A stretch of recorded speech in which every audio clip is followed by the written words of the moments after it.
Aluma Capital, altyd aan die groei. Welkom terug by die Groot Ontbyt. Tyd vir ons grootste koerantstories van die dag, saam met Dorien Loubser van Algoa FM. Daar langs die kus, is dit warm of koud by jou, Dorien? Dis lekker warm daar, die hittegolf van die Weskaap wil so hier aan ons kom vat, so dis lekker warm. Dit klink vir my baie lekker en vir Jennifer baie sleg. En iets wat vir my nog baie lekker klink, is hoes van die Departement van Gesondheid wat ten minste tydelik geskort is. Ja, soos ek altyd vir Peer sê, ons begin met 'n reg Suid-Afrikaanse storie.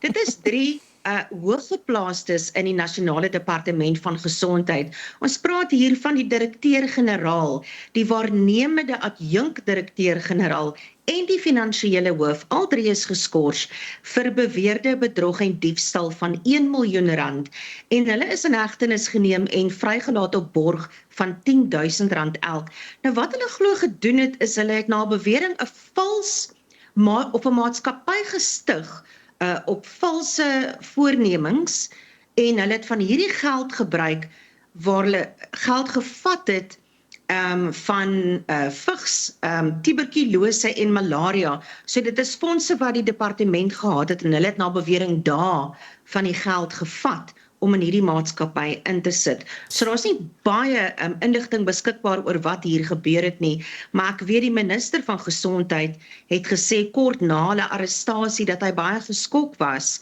en ek seker ook baie teleurgesteld dat hulle in hegtenis geneem was. En dis wonderlik, dit is maar jammer dat hulle op borgtog van so min geld vrygelaat is en dat hulle net tydelik geskort is.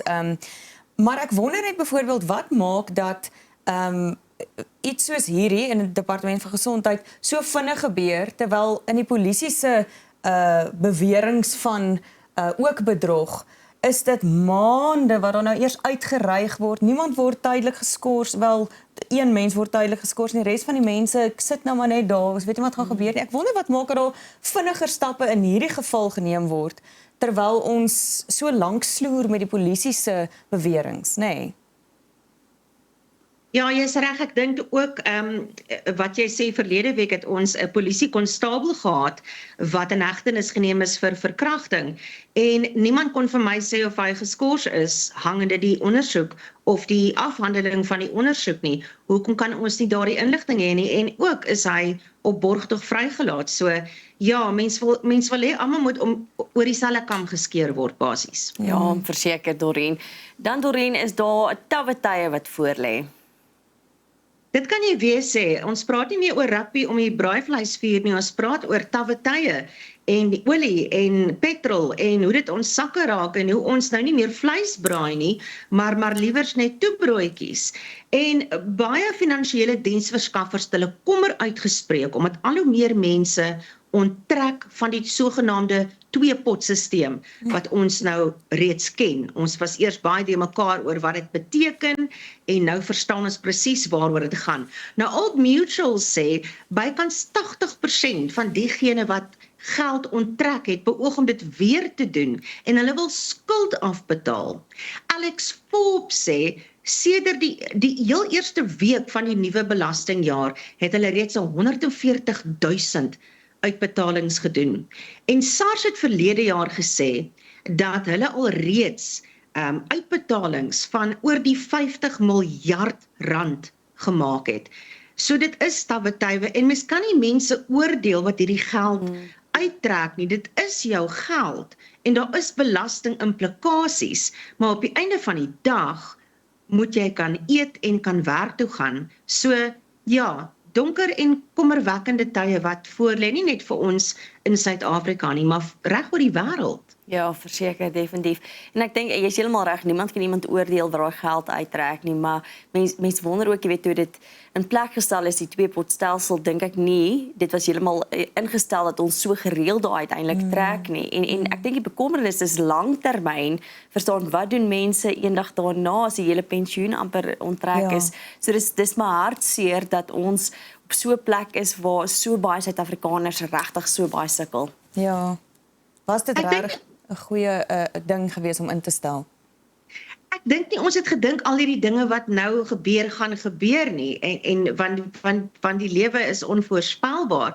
Ons het nou die dag gesels, toe dink ons so van kinders wat net aanvaar hulle erf goeders by hulle ouers as die ouers afsterwe en ek dink deesdae gaan mense al hulle geld gebruik, hulle pensioen, elke sent wat hulle het gaan gebruik word en dit gaan dan ook natuurlik die volgende geslag raak want daar gaan nie noodwendig iets wees om agter te laat nie. Dorien, wat is die nuutste oor die Ter Blanche moordsaak daar in die Baai? Baie uiteindelik is hier nou 'n regter wat die saak kan aanhoor. Hierdie saak word al vir jare uitgestel en daar is reeds 2 mans in die tronk vir die moord op Vickie Ter Blanche. Daar is nou net 1 verdagte oor en dit is haar vervreemde man, Arnold Ter Blanche. Die staat glo hy was die meesterbrein agter haar moord en dat die motief was rondom hulle egskeiding en dan ook toesig oor hulle kind. En Murphy's Law, sal jy glo, die regter wat toe nou uiteindelik gekies is vir hierdie saak, is toe nou ook die regter wat hulle egskeiding aangehoor het. So, daar was sprake dat die regter homself moontlik van die saak sal moet verwyder, maar ek het vertroulik verneem dat die beskuldigde voel gemaklik om voort te gaan en ons gaan uiteindelik vandag hopelik 'n eerste getuie in die getuiebank hê. Dit gaan interessant wees. Ja, na so lank wat mens wag vir 'n saak om te gebeur, Dorien. Dorien, dan moet ons gesels oor Marcus Jooste se huis wat verkoop is. 'n Allemintige 105 miljoen rand. Ons praat nou net van mense wat swaar kry, maar ons weet ook daar's mense wat glad nie swaar kry nie. 105 miljoen rand, kom ek sê gou vir julle, 7 kamers, 9 badkamers, talle ontvangskamers, 'n private wynkelder, binnesyse swembad, 2 buitewonings en 10 motorhuise. Nou, die Suid-Afrikaanse Reservebank is geregtig op die meeste van die geld wat gemaak is uit hierdie verkoop. En dan is daar nog geld wat verhaal moet word van die gedragsowerheid vir die finansiële sektor. Hulle soek nog 450 miljoen rand van Marcus Jooste se beleggings en wat meer. So, sy huis is amazing. Ek meen vir diegene wat al ooit daar was. Inteendeel, toe die huis verkoop was, het hulle gesê jy kon sleg kom op uitnodiging. Hulle wou nie skiedige agies met net kom nie, want ek sou ook met my beste kerkklere gegaan het om te gaan kyk hoe lyk Marcus Jooste se huis. Dit klink ongelooflik. Hoorie, Dorien, vertel vir ons van kommerwekkend Absa kry of amper sê ek, die banke het nou baie geld gekry, so ek hoop ons rentes op ons lenings gaan beter wees. En gepraat van banke, Absa neem nou in ag as jy aanlyn dobbel. Ja, kyk, aanlyn dobbel weet ons het geweldig toegeneem na COVID-19 en ons weet, dis iets wat in die laaste jaar baie bespreek word en uiteindelik erken mense nou dit is 'n baie groot probleem in Suid-Afrika en dit word net erger. En Absa het nou 'n baie deeglike ondersoek gedoen en besef dat hulle gaan moet kyk na mense wat erg aanlyn dobbel, want hulle sê diegene wat baie geld uitgee, gaan nie 'n lenings kan terugbetaal nie en dit maak 100% sin. So as jy daaraan dink om vir Absa te gaan vra vir 'n lening of 'n verband of wat ook al, gaan hulle kyk na jou dobbelpatrone en sien, maar hierdie man spandeer miskien 70 of 80% van sy salaris aan dobbelary, hoe gaan hy sy verband terugbetaal? Dit maak sin. Ek verstaan hoekom banke so half kyk. En hierdie is so 'n groter probleem wat aangespreek moet word in Suid-Afrika op hierdie stadium wat so 'n bietjie hand uitdruk. Dorien, maar dan moet ons praat oor goeie nuus, want kyk, Suid-Afrikaners is weer kragtig en toerisme is baie belangrik vir ons land. Carnarvon. Ek was nog ooit in my lewe daar nie, dis in die Noord-Kaap, 'n baie klein dorpie en hulle wil nou bietjie toerisme 'n hupstoot gee. Nou vir die wat nie weet nie, die sterreruim daar is ongelooflik, want daar is nie baie lugbesoedeling nie.